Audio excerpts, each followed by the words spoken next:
गुरुर्ब्रह्मा गुरुर्विष्णु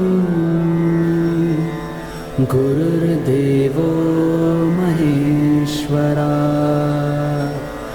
गुरुर्साक्षात् परब्रह्म तस्मै श्री गुरुवे नमस्कार मंडळी, दिवाळीच्या हार्दिक शुभेच्छा आणि लक्ष्मीपूजनाच्या सुद्धा हार्दिक शुभेच्छा. मी मागे एक व्हिडिओ बनवला ज्याच्यात मी तुम्हाला सांगितलं की माझा महिन्याचा खर्च किती. आता मी तुम्हाला सांगणार आहे आज की महिन्याला आम्ही किती कमवतो. तर चला आपण आजच्या व्हिडिओत बघूया की अमेरिकेत सगळ्यांना किती सॅलरीज असतात. नमस्कार मंडळी, माझ्या चॅनलवरती सोनल फ्रॉम USA मराठीवरती तुमच्या सगळ्यांचं स्वागत आहे. शुभ दीपावली आणि आज आहे लक्ष्मीपूजन. लक्ष्मीची पूजा तर केली आपण, मग इथे लक्ष्मी कशी येते सगळ्यांच्या घरोघरी म्हणजे सगळ्यांना. तर लक्ष्मीची पूजा तर केली आपण, घरोघरी लक्ष्मी कशी येते, डॉलर्स कसे येतात, म्हणजेच की इथे सगळ्यांचे इन्कम लेवल्स काय असतात, इकडे कशा सॅलरीज मिळतात. तर आजचा ब्लॉग खूपच इंटरेस्टिंग आहे आणि त्याच्यासाठी मी तुम्हाला सांगेन की तुमचा दिवाळीचा फराळ, लाडू, चकल्या आणि चहा सगळं घेऊन बसा तुम्ही बरोबर, कारण वेळ असा निघून जाईल आणि मग तुम्हाला भूक लागेल. तर चला आपण सुरुवात करूया इकडच्या वेगवेगळ्या क्षेत्रांविषयी आणि इकडे किती सॅलरीज मिळतात त्याविषयी. सो चला मंडळी, लक्ष्मी पूजनाच्या दिवशी आपण लक्ष्मी विषयी बोलूया की लक्ष्मी कशी येते घराघरात अमेरिकेत. सुरुवात करूया की अमेरिकेत सगळ्यांना किती सॅलरीज असतात. सो हा इंटरेस्टिंग विषय आहे आणि नॉर्मली ह्या विषयावर कोणीही ओपनली बोलत नाहीत. इकडे कोणी कोणाला असे स्वतःचे पगार विचारत नाहीत. असं मी बघितलंय, खूप जण एकमेकांशी डिस्कस करतात. तर आपण चालू करूया पगारांविषयी आणि डिस्क्लोजर जे म्हणतात ते मी डिस्क्लोजर सांगेन त्याच्या आधी की ही इन्फॉर्मेशन काही नवीन नाहीये, इंटरनेटवर अवेलेबल आहे, तुम्हीही ब्राउज करून बघू शकता. आणि इकडे जे पण मी सांगणार आहे त्या रेंजेस आहेत सगळ्या, बिकॉज कोणत्या स्टेटमध्ये राहता, कोणतं प्रोफेशन आहे तुमचं, किती एक्सपिरियन्स आहे, एज्युकेशन कुठलं आहे, इंडियातलं आहे, अमेरिकेतलं आहे, मास्टर्स आहे, PhD आहे, ह्या सगळ्या गोष्टींच्या व्हेरिएबल्समुळे प्रत्येकाची सॅलरी रेंज वेगळी असते. जर एखादी व्यक्ती सेम जॉब करत असेल कॅलिफोर्नियाला सॉफ्टवेअर इंजिनियरचा किंवा डॉक्टर प्रोफेशनचा आणि किंवा बॉस्टनला किंवा टेक्सासला, तर बिकॉज प्रत्येक स्टेटची कॉस्ट ऑफ लिव्हिंग, खर्च राहण्याचा, राहणीमानाचा खर्च वेगळा असल्यामुळे त्यांच्या सॅलरी रेंजेसमध्ये सुद्धा खूप फरक पडतो. तर ही एवढीच एक गोष्ट लक्षात ठेवा, म्हणजे तुम्ही मला कोट करणार नाही कुठे की हिनी तर ही एवढी सॅलरी सांगितलेली. तर चला आपण सुरुवात करूया. पहिले मी तुम्हाला सॅलरीचे प्रकार सांगते. मी सांगितलं तसं व्हिडिओ जरा मोठा असेल तर तुम्ही तुमचा चहा नाश्ता घेऊन बसा, चकली फराळ सगळं घेऊन बसा, चहा घेऊन बसा छान कडक, आणि मग हा व्हिडिओ बघा. तर इकडे मजा अशी आहे की इकडे अवर्ली वेजेसचे पण एम्प्लॉईज असतात आणि रेग्युलर सॅलरीवाले सुद्धा एम्प्लॉईज असतात. तर मी पहिले अवर्ली वेजेसचं सांगेन. जे करणारे असतात त्यांच्यासाठी इथे मिनिमम वेज गव्हर्नमेंटने डिफाईन केलेलं असतं. साधारणतः त्याची रेंज आहे 2.13 मिनिमम पर आवर. आता मी ही जी रेंज सांगते ती जनरली सगळ्या स्टेट्सना ऍप्लिकेबल नाहीये, कारण प्रत्येक स्टेटमध्ये मिनिमम वेज वेगवेगळं आहे. फॉर एक्झाम्पल बॉस्टन मधलं मिनिमम वेज आहे 13.5, हे मॅसेच्युसेट्स मध्ये मिनिमम पर आवर वेज आहे. हे जे स्क्रीनवर दिसत आहेत हे वेगवेगळ्या स्टेटचे मिनिमम वेजेस आहेत. तो तुम्ही बघाल की प्रत्येक स्टेटच्या कॉस्ट ऑफ लिव्हिंग प्रमाणे रेट्स व्हेरी होतात. सो पर आवर वेजवरती लोक का काम करतात, तर इकडे मोस्टली असे जे जॉब्स आहेत, बार टेंडर म्हणा किंवा हॉटेलमध्ये लोक काम करतात, इव्हिनिंग्सना वगैरे स्टुडंट्स काम करतात. तर ह्या सगळ्या जॉब्सना टिप अवेलेबल असते. बऱ्याच म्हणजे केस कापायला जरी गेलं तरी तुम्ही टिप देता, हॉटेलमध्ये खायला गेलं तरी जे सर्व्हर्स असतात त्यांना टिप देतात. तर इथे टिपचं प्रमाण बऱ्यापैकी असतं आणि त्या लोकांना नॉर्मली अवर्ली बेसिसवर ठेवतात. म्हणजे त्याचा अर्थ असा आहे की त्यांचा टर्नओव्हर म्हणतात ना की लवकर लवकर जॉईन करतात, लवकर लवकर सोडतात, त्यामुळे त्यांना बेनिफिट्स वगैरे नसतात बऱ्याच ठिकाणी. काही काही ठिकाणी ऑफर करतात, पण आता आजकाल मी बघते मॅकडोनल्ड्स वगैरे स्टुडंट्सना अट्रॅक्ट करायला त्यांना ते सांगतात की $15 per hour plus tuition fee plus त्यांना फ्लेक्झिबल आवर्स, राईट, बिकॉज खूप शिफ्ट्स असतात, मॉर्निंग, आफ्टरनून, इव्हिनिंग. मग स्टुडंट्स कुठलीही शिफ्ट घेऊ शकतात, त्यामुळे त्यांना वेगवेगळ्या शिफ्ट्स ऑफर करतात, ट्युशन असिस्टन्स ऑफर करतात आणि बेनिफिट्सही देतात. पण जरुरी नाहीये की सगळ्या पार्ट टाइम जॉब्सना हे सगळे बेनिफिट्स अवेलेबल असतील. सो त्यांना टिप्स मिळतात आणि टिप्सचं प्रमाण असतं साधारण 15 ते 20%. सो ह्या जॉब्सना टिपिंग जॉब्स म्हणतात बेसिकली, आणि हे आवरली जॉब्स असतात. आणि त्याच्यात असे बरेच जॉब्स आहेत ते आवरली पण आहेत, पण ते टिपिंगवाले नाही आहेत. म्हणजे फॉर एक्झाम्पल कोणी ट्रक चालवत असेल, ट्रक ड्रायव्हर्सना पण इथे आवरलीवर भरपूर पगार मिळतो. जेवढे तास ते चालवणार तेवढा त्यांना तासांचा पगार मिळणार. किंवा कोणी फॅक्टरी वर्कर्स असतील, किंवा कोणी सॉफ्टवेअरमध्ये सुद्धा मी बघितलं की लोक पार्ट टाइम काम करतात, आवरली बेसिसवर काम करतात, त्यांना बेनिफिट्स मिळत नाहीत कंपनीकडून, आवरली रेट जास्त मिळतो असं मी म्हणेन. तर ही झाली एक कॅटेगरी. दुसरी कॅटेगरी आहे सॅलरीड एम्प्लॉईज. आपल्याकडे तर म्हणजे तुम्ही नॉर्मली ऐकतच असाल राईट, की सगळेजण मोस्टली इथे येतात, आयदर मास्टर्स करायला येतात किंवा मग कुठल्या तरी IT कंपनीमध्ये काम करत असतात आणि मग ते ट्रान्सफर होऊन येतात. आजकाल तुम्ही ऐकलंच असेल फॅंगचं खूप फॅड आहे राईट. तर फॅंग ही स्लँग जर तुम्ही ऐकली नसेल तर लक्ष देऊ नये का. फॅंग म्हणजे आपली फेसबुक, ॲपल, नंतर Amazon. So Facebook, Apple, Amazon, Netflix आणि गुगल ह्या ज्या कंपन्या आहेत त्यांना फॅंग म्हणतात. सो जर कोणी म्हणाले की मी फॅंग कंपन्यांमध्ये काम करतो किंवा मी फॅंग कंपन्यांचे इंटरव्ह्यूज क्रॅक केले, तर तुम्हाला माहिती पाहिजे की फॅंग म्हणजे काय आहे. सो फॅंग इज स्लँग फॉर ह्या सगळ्या कंपन्यांसाठी. सो ह्या कंपन्यांमध्ये तुम्ही बघितलं तर बऱ्यापैकी काही कंपन्यांमध्ये जसं गुगलचे CEOज इंडियन आहेत, तर मॅक्सिमम पॉप्युलेशन तुम्ही बघाल तर इमिग्रंट्स असतात. त्याच्यात एशियन्स भरपूर असतात, आयदर फ्रॉम चायना, बऱ्याच मिडल ईस्टर्न कंट्रीज मधून पण येतात लोक, आणि इंडियाचं पण प्रमाण जास्तच आहे सॉफ्टवेअर इंजिनियर्सचं. तर सॉफ्टवेअर इंजिनियर्स किती कमवतात, आता मी ह्याच्यात पण रेंज सांगणार आहे. कारण सॉफ्टवेअर इंजिनियर्स त्यांची डिग्री, त्यांचा एक्सपिरियन्स आणि स्किल सेट खूप इम्पॉर्टंट आहे. कारण इकडे काही स्किल सेट्स खूप निश आहेत. तुम्ही ऐकली असतील नावं कधी कधी, पायथॉन, तर अँग्युलर, C++, जावा, हे सगळे काही स्किल्स जे आहेत त्याला खूप डिमांड आहे, मग त्यांचा भावही जास्त आहे. काही स्किल सेट साधे आहेत, त्यांचा भाव थोडा कमी आहे कारण ते खूप अवेलेबल आहे, जास्त अवघड नाहीये, त्यामुळे त्यांना कमी प्रमाणाची सॅलरी मिळू शकते. तर साधारण जर सॉफ्टवेअर इंजिनियर इकडे आला आणि त्याने जॉब चालू केला तर मी म्हणेन की ॲव्हरेज रेंज 70 ते 75 हजार अशा प्रकारात ते चालू करतात. 70 ते 75 हजार डॉलर्स वर्षाचे. आणि मास्टर्स केलं तर ती रेंज वाढू शकते. कॅलिफोर्नियात कोणी जॉईन केलं तर ती रेंज बदलेल, ती 85 ते 95 होईल. कोणी टेक्सासमध्ये जॉईन केलं तर ती रेंज 70 ते 80 होईल. कोणी शिकागोत जॉईन केलं तर इथे जे अमेरिकेत जर बघितले तर 3 टाइम झोन्स आहेत. एक आहे वेस्ट कोस्ट, एक आहे east coast, midwest. West coast म्हणजे कॅलिफोर्निया, बे एरिया, तिकडे सगळंच खूप महाग आहे, कॉस्ट ऑफ लिव्हिंग खूप आहे, सतत सनशाईन असतं आणि म्हणून तिकडे सॅलरी रेंज वाढते, पण तिकडे खर्च पण जास्तच असतात. मग तिकडे कोणी जर चालू केलं फ्रेशरने सुद्धा मास्टर्स करून तर त्याला 95 ते 1000 किंवा 90 ते 100 म्हणजे 1 लाख सॅलरी मिळाली इयरली तर त्यात आश्चर्य वाटण्यासारखं काहीच नाहीये.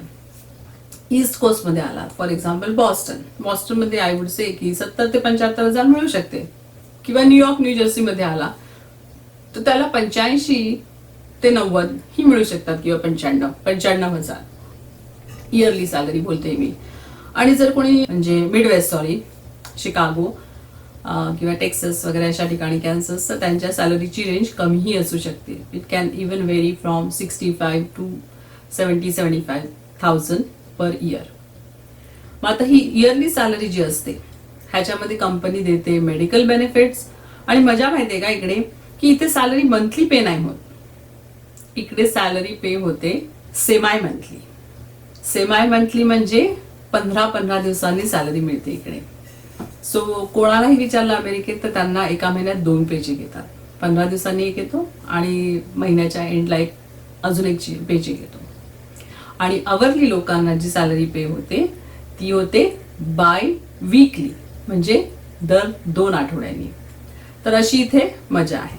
ही झाली सॉफ्टवेअर इंजिनियर्सची गोष्ट. आणि मी जसं सांगितलं आधी पण की सॉफ्टवेअर इंजिनियर्स त्यांचा एक्सपिरियन्स, त्यांचं क्वालिफिकेशन, त्यांची मास्टर्स डिग्री, किंवा कोण IIT-तून असेल, कोणी डिपेंडिंग ऑन कोणत्या कॉलेजचे आणि कुठे मास्टर्स केलं आहे किंवा मास्टर्स नाही केलं आहे, त्यांची लेवल काय आहे ते H1 वर येतात. मग त्यांना LCA प्रकार असतो, मग त्या LCA मध्ये पण बऱ्याच लेवल्स असतात. मग त्याप्रमाणे त्यांची सॅलरी रेंज बदलत जाते. खूप व्हेरिड रेंज असू शकते.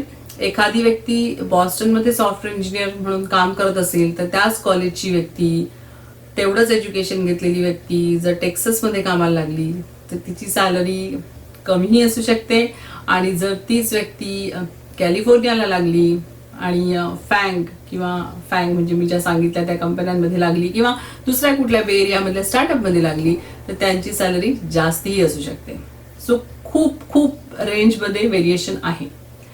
सो असं म्हणू शकत नाही की ह्याला 95,000 मिळाली तर मलाही मिळालीच पाहिजे, कारण मी सांगितलं तसं city, state, cost of living प्रमाणे खूप फरक पडतो. तुम्ही म्हणाल बाकीच्या इंजिनिअरिंगचं काय, तर हे बघा, हा चार्ट बघा. बायोमेडिकल इंजिनिअरिंग साधारण 98,000 पर ॲनम म्हणजे पर वर्षी. केमिकल इंजिनिअरिंगला 115, सिव्हिल इंजिनियर्सना वेगवेगळी. सो अशा वेगवेगळ्या रेंजेस आहेत. प्रत्येक इंजिनिअरिंगला डिमांड आहे आणि त्यांची प्रत्येकाची वेगळी रेंज आहे. त्यानंतर इथे बरेच लोक मेडिकलसाठी सुद्धा येतात, पॅरामेडिकल किंवा मेडिसिन एज्युकेशनसाठी. तर इथे मेडिकल एज्युकेशन बरंच काय म्हणतात प्रोलॉंग्ड एज्युकेशन आहे, कारण खर्चही भरपूर आहे, पण त्यांच्या सॅलरीज किंवा त्यांचं इन्कम लेवल पण भरपूर आहे. कारण ऑफकोर्स त्यांचा जॉब पण तेवढाच हाय स्ट्रेस आहे. म्हणजे इथे डॉक्टरांच्यातून जर काही चूक झाली तर त्यांनाही लोक सू करायला कमी करत नाहीत, म्हणजे त्यांच्यावरही केस करायला कमी करत नाहीत. इथे लोक कुठल्याही गोष्टींसाठी एकमेकांना सू करतात. इथे ती खूप कॉमन आहे आणि केसेस पण फटाफट रिझॉल्व्ह होतात. लॉंग स्टोरी शॉर्ट की मेडिसिन प्रोफेशनला ऑफकोर्स जास्ती इन्कम आहे. तर त्याच्यात वेगवेगळे प्रकार आहेत. जसं आमचे रेग्युलर डॉक्टर्स असतात तर इथे त्यांना फिजिशियन म्हणतात, कारण सगळ्यांनाच फिजिशियन लागतो आणि फिजिशियन नसेल तुमच्याकडे तर तुम्हाला स्पेशलिस्ट डॉक्टरकडे जाता येत नाही.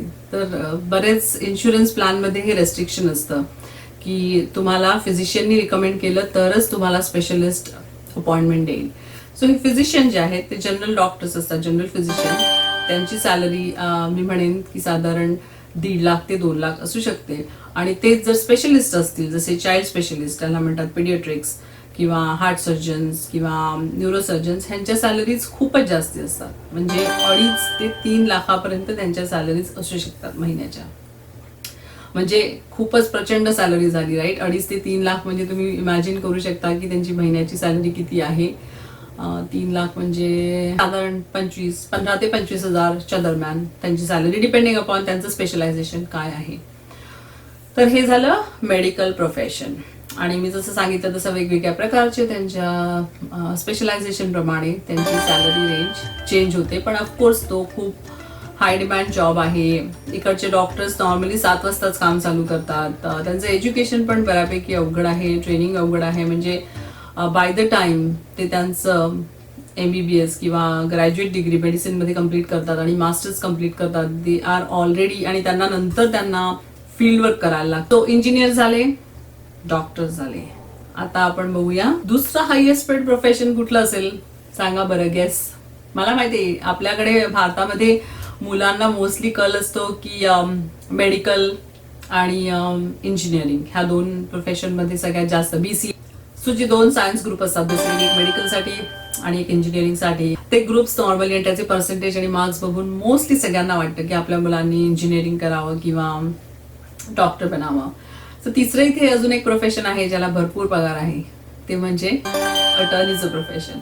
सो अटर्नीच्या प्रोफेशनमध्ये भरपूर त्यांना सॅलरी मिळतात आणि बऱ्याच मोठ्या केसेसमध्ये म्हणजे त्यांच्या सॅलरीज व्हेरी होतील. इंटर्न असतील तर त्याची सॅलरी कमी असेल, पण असे जसे ते पुढे पुढे जातात त्यांच्या प्रोफेशनमध्ये अटर्नीच्या, त्यांच्या सॅलरीज भरपूर असतात. 150 म्हणजे 1.5 लाख ते 2 लाख असू शकतात किंवा त्याच्यापेक्षाही जास्त असू शकतात. त्यांच्या स्पेशलायझेशन प्रमाणे क्रिमिनलमध्ये आहेत की इमिग्रेशन लॉयर्स आहेत, त्यांचे पण वेगवेगळे स्पेशलायझेशन्स आहेत, त्याप्रमाणे त्यांच्या सॅलरीज बदलू शकतात. कोणी साधारण घरांची कामं करत असतील तर त्यांची सॅलरी वेगळी असू शकते. तर त्याच्यात पण खूप मोठी रेंज आहे. पण अटर्नी पण एक वेलपेड प्रोफेशन आहे. हे याच्यासाठी म्हटलं कारण इथे लोक सारखं एकमेकांना सू करत असतात.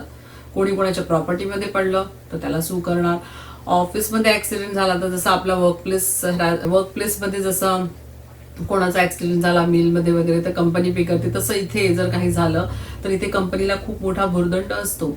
आणि जर त्यांना तेवढी काय म्हणतात तेवढं त्यांना जर कॉम्पन्सेशन दिलं नाही तर ते वकिलाकडे जाऊ शकतात. आणि काही मोठ्या केसेस असतील तर वकील पर्सेंटेजमध्ये चार्ज करतात.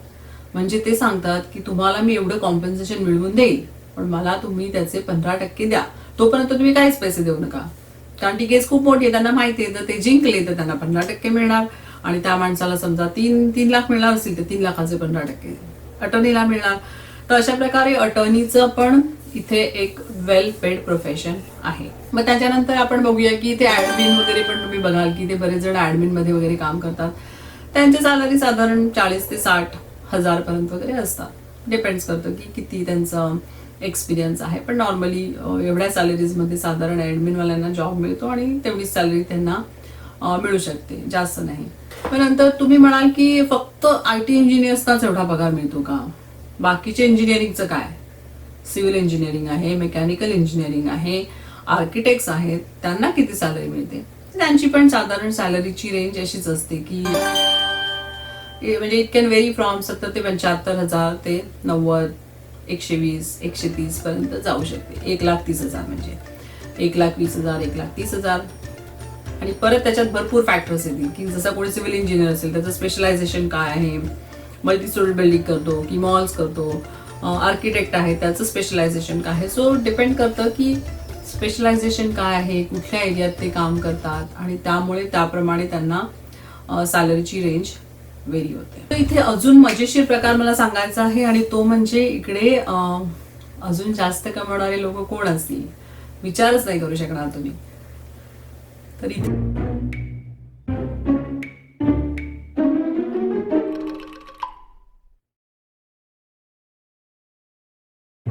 अजून जास्त कमवणारे लोक आहेत ते म्हणजे लेबर क्लास. त्यांना इथे भरपूर जास्त प्रोटेक्शन आहे आणि भरपूर जास्त आवरली पेमेंट मिळतं. फॉर एक्झाम्पल, प्लंबर जर तुम्ही घरी बोलवला तर प्लंबर छोट्यातले छोटं काम करायला सुद्धा मिनिमम $500 घेतो. किंवा काय साधारण टॉयलेटची लाईन चेंज करायची, गॅसची लाईन चेंज करायची तर $1,000 सुद्धा घेतो. ह्याचं कारण असं की इकडचे जे प्लंबर्स असतात ते सर्टिफाईड असतात. त्यांना ठराविक अवर्सचं ट्रेनिंग घ्यायला लागतं दुसऱ्या एक्सपिरियन्स सर्टिफाईड प्लंबरच्या हाताखाली. मला वाटतं काहीतरी 2,000 तास वगैरे आहे. ती रिक्वायरमेंट त्यांनी पूर्ण केली तरच ते सर्टिफाईड प्लंबर होतात. आणि मोस्ट ऑफ द टाइम घरामध्ये आपल्याला काही काम करायचं असेल, जसं मी इलेक्ट्रिक गॅसचा रेग्युलर गॅस कन्वर्ट केला कारण मला हवा होता फ्लेमवाला गॅस. सो मला फक्त माझ्या बेसमेंटमधून पाईपलाईन वर आणायची होती. आणि तुम्ही विचारच करू शकत नाही की मला किती कोर्स मिळाले असतील. म्हणजे मला लोकांनी 3,000 पासून चालू केले, $3,000, $2,000 पासून चालू केले. आणि त्यांनी असे चार्ज करत होते कारण ते सगळे सर्टिफाईड असतात. त्यांना टाउन मधून परमिट घ्यायला लागतं आणि मग परमिट घेऊन नंतर इन्स्पेक्टर येऊन चेक करतो की सगळं फुलप्रूफ आहे की नाही वर्क. कारण इकडे घरं लाकडाची असतात, त्यामुळे काही चूक झाली तर you can't afford that mistake, की एक छोटीशी चूक झाली तरी प्रॉब्लेम आहे. त्यामुळे प्लंबर्स, नंतर कार्पेंटर्स, कॉन्ट्रॅक्टर्स हे सगळे खूप चार्ज करतात. कारण ह्यांना बरोबर प्रॉपर्टीत येतानाच इन्शुरन्स घेऊन यायला लागतो. म्हणजे जर तरी मोठं कन्स्ट्रक्शनचं काम दिलं कोणत्या वर्करला आणि तो जर वर्कर इन्शुअर्ड नसेल आणि तर त्याला माझ्या प्रॉपर्टीत काही झालं, त्याची सगळी जबाबदारी मेडिकलची मला उचलायला लागते. म्हणून नॉर्मली इथे कोणीही अशी व्यक्ती घरात आणत नाही जिचा इन्शुरन्स नसेल. म्हणून तुम्ही बघाल तर इव्हन लँडस्केपर्स इकडे बघाल किंवा रूफ क्लिनिंगला वगैरे लोक बोलवतात तर इथे स्वस्तात रूफ साफ करणारे भरपूर मिळतील. एखादा म्हणेल की मी 300 पण करून देतो रूफ साफ, म्हणजे त्याच्यात रूफवरती झाडांचे मोस वगैरे येतात. तर पण सो तो इन्शुअर्ड नसेल आणि तो जोवरून पडला आणि त्याला काही झालं तर ॲज अ होम ओनर माझी रिस्पॉन्सिबिलिटी की मला त्याचा खर्च काढायला लागेल. म्हणून याच्यासाठी या रिस्क कोणी घेत नाही तिथे इन्शुअर्ड. म्हणून हे सगळे लोक खूप कमवतात. कॉन्ट्रॅक्टर्स, लँडस्केपर्स, नंतर प्लंबर्स, इलेक्ट्रिशियन्स, ते पण सर्टिफाईड इलेक्ट्रिशियन्स लागतात इथे काही कामं करायची असतील तर. म्हणजे साधारण एक प्लग जरी लावायचा असेल तर मिनिमम $150 ते $200 पकडा तुम्ही. तर इथे अजून दुसरे बरेच असे प्रोफेशन्स आहेत जे लोक करतात, कारण त्याच्यात जास्त शिक्षण नाही लागत, पण अर्ली चाइल्डहुड एज्युकेशन किंवा नॉर्मल PCR सर्टिफिकेशन वगैरे करून ग्रॅज्युएशन किंवा हायस्कूल ड्रॉपआउट जरी असतील तरी हे मुलं मुली बेबी सिटिंगची कामं करू शकतात. म्हणून तुम्ही बघाल की ते बेबी सिटिंग मध्ये खूप मुली असतात यंग, म्हणजे कॉलेजच्या इंटर्न सुद्धा बेबी सिटिंगसाठी तयार असतात. का तर त्यांना जास्त पैसे मिळतात तासाचे. तर साधारण इथे बेबी सिटिंगला $10 ते $15 किंवा $20, आणि जर एक्सपिरियन्स असेल तर $25 सुद्धा घेतात. डे केअरचे चार्जेस मी माझ्या मागच्या व्हिडिओत कव्हर केले, जेव्हा मी कव्हर केलेला मंथली खर्च किती आहे. तर तुम्हाला जर बघायची इच्छा असेल, कोणी येत असेल तर आवर्जून बघा. त्याच्यात मी डिफरंट स्टेट्सचे किती खर्च येतात साधारण महिन्याचे ते सगळं त्याच्यामध्ये कव्हर केलं आहे. सो बेबी सिटिंग हे एक असं प्रोफेशन आहे इकडे की काही लोक आवर्जून घेतात. इनफॅक्ट मी बघितलंय की लोक ट्रेनिंग घेतात आणि बेबी सिटिंग सेंटर चालू करतात, डे केअर. तो हाय रिस्क जॉब पण आहे, कारण इकडच्या मुलांना जर काही झालं तर खूप मोठ्या केसेस होतात. डोळ्यात तेल घालून लक्ष ठेवायला लागतं मुलांवर, तसाही प्रकार आहे हा. पण ज्यांना रिस्क घ्यायची असते, म्हणतात ना हाय रिस्क हाय ग्लोरी, तर त्यांना तसंच चार्जेसही मिळतात आणि ते तसं मॅनेजही करतात. विचारा, घरात कामाला क्लिनिंगला ज्या येतात ते किती चार्ज करतात? त्याविषयी घरात कामाला जे येतात क्लिनिंगला लेडीज, ते एक अजून एक प्रोफेशन खूप डेव्हलप होत चाललंय. म्हणजे जे लोक शिकलेले नाहीयेत, मी बघते आता माझ्याकडे, मी जेव्हा बोलवते कामाला कोणाला, तेव्हा त्या बायकांना इंग्लिश सुद्धा येत नसतं. अशा म्हणजे साऊथ ऑफ अमेरिका थोडक्यात तिथून आलेल्या असतात किंवा वेगवेगळ्या ठिकाणाहून इमिग्रंट्स म्हणून येतात आणि ॲज अ बिगिनर ते स्टार्ट करतात, तेव्हा क्लिनिंग पासून चालू करतात. तर आता माझं घर मिडियम साईज घर आहे आणि साधारण 1 किंवा 2 बायकांना मिळून जर माझं घर साफ करायचं असेल तर 3 ते 3.5 तास लागतात. आणि तुम्हाला माहिती आहे की इकडे नॉर्मली कोणी रेग्युलर घरकामाला बाई ठेवत नाही जशी भारतामध्ये असते, कारण ती परवडणार नाही, कारण इथे खूप चार्ज करतात क्लिनिंगसाठी. तर साधारण मीडियम साईज घराला 2,500 ते 3,000 स्क्वेअर फीट पकडेन मी, आणि हे परत प्रत्येक स्टेट प्रमाणे बदलेल. तर कमीत कमी 150 आणि जास्तीत जास्त, म्हणजे कमीत कमी पण नाही म्हणणार, आजकाल 150 का कोणी तयार नाही होत. साधारण 170 ते 200, 250 वगैरे डॉलर्स घेतात घराचे एका वेळेचे. आणि त्यात पण त्यांना असं हवं असतं की तुम्ही महिन्याला 2दा बोलवा, 3दा बोलवा, अशी फ्रिक्वेन्सी सेट करा, तरच ती हे चार्जेस देतात. जर तुम्ही त्यांना महिन्यात एकदा बोलवलं तर डेफिनेटली ते जास्त चार्ज करणार, पण ते सगळं घर क्लीन करून जाणार. तर मी प्लंबर कव्हर केला, नंतर इलेक्ट्रिशियन कव्हर केला, क्लिनिंग, बेबी सिटिंग, तो एक प्रोफेशन आहे. तर आता बघूया आपण की इथे शिक्षकांना किती पगार असतो. टीचर्सचा एक प्रोफेशन आहे. बऱ्याच मुली मी बघते, आपल्या इंडियन मुली सुद्धा इथे येतात आणि मग नोकरी त्यांना त्यांच्या प्रोफेशनमध्ये नसेल करायची तर टीचर्सचे जॉब घेतात. तर टीचर्सना पण साधारण असे 60,000 to 80,000 वगैरे पगार मिळतात, पण डिपेंड करतं प्रायमरीला शिकवतायत की हायस्कूलला शिकवतायत, मग त्याप्रमाणे त्यांची सॅलरी रेंज बदलते. तसं इथे वेगवेगळ्या प्रोफेशन्सना वेगवेगळी सॅलरी आहे. मी स्टार्ट केलं हायेस्ट पेड प्रोफेशन पासून, म्हणजे इंजिनियर, डॉक्टर्स, अटॉर्नीज, आणि मग मी वेगवेगळे प्रोफेशन्स कव्हर करत गेले. प्रत्येकाची कंपनी ही मेडिकल बेनिफिट्स प्रोव्हाइड करते, त्याच्यामध्ये काही पार्ट कंपनी पे करते आणि काही पार्ट एम्प्लॉईला पे करायचा असतो, म्हणजे आपल्याला आपल्या फॅमिलीला कव्हर करण्यासाठी मेडिकल बेनिफिट्समध्ये.